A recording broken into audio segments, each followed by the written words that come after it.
Judges chapter 19. In those days Israel had no king. Now a Levite who lived in a remote area in the hill country of Ephraim took a concubine from Bethlehem in Judah. But she was unfaithful to him. She left him and went back to her parents' home in Bethlehem, Judah.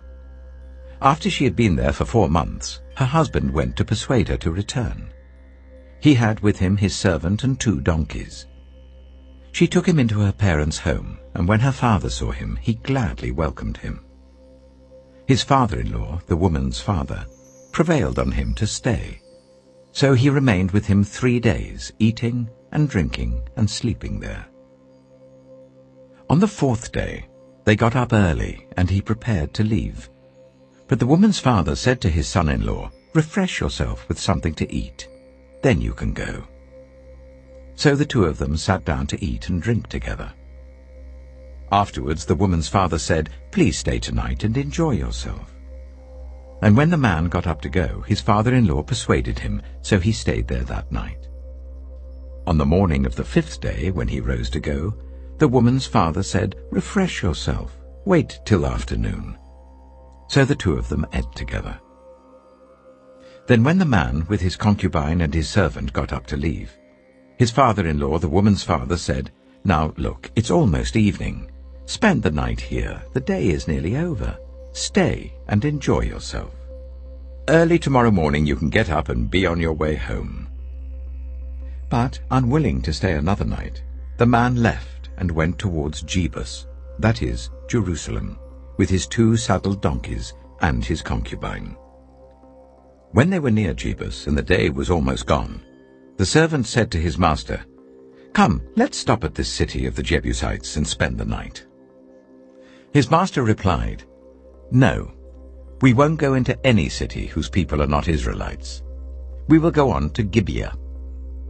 He added, "Come, let's try to reach Gibeah or Ramah and spend the night in one of those places."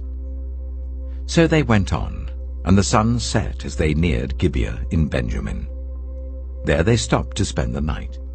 They went and sat in the city square, but no one took them in for the night. That evening, an old man from the hill country of Ephraim, who was living in Gibeah, the inhabitants of the place were Benjaminites, came in from his work in the fields.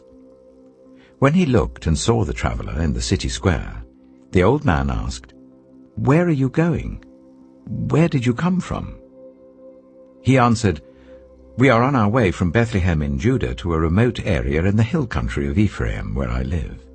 I've been to Bethlehem in Judah, and now I am going to the house of the Lord. No one has taken me in for the night. We have both straw and fodder for our donkeys, and bread and wine for ourselves, your servants, me, the woman, and the young man with us. We don't need anything." "You are welcome at my house," the old man said. "Let me supply whatever you need. Only don't spend the night in the square." So he took him into his house and fed his donkeys. After they had washed their feet, they had something to eat and drink. While they were enjoying themselves, some of the wicked men of the city surrounded the house. Pounding on the door, they shouted to the old man who owned the house, "Bring out the man who came to your house so we can have sex with him." The owner of the house went outside and said to them, "No, my friends, don't be so vile. Since this man is my guest, don't do this outrageous thing. Look, here is my virgin daughter and his concubine. I will bring them out to you now, and you can use them and do to them whatever you wish. But as for this man, don't do such an outrageous thing." But the men would not listen to him. So the man took his concubine and sent her outside to them. And they raped her and abused her throughout the night. And at dawn they let her go. At daybreak, the woman went back to the house where her master was staying, fell down at the door, and lay there until daylight. When her master got up in the morning and opened the door of the house and stepped out to continue on his way, there lay his concubine, fallen in the doorway of the house, with her hands on the threshold. He said to her, "Get up, let's go." But there was no answer. Then the man put her on his donkey and set out for home. When he reached home, he took a knife and cut up his concubine, limb by limb, into 12 parts, and sent them into all the areas of Israel.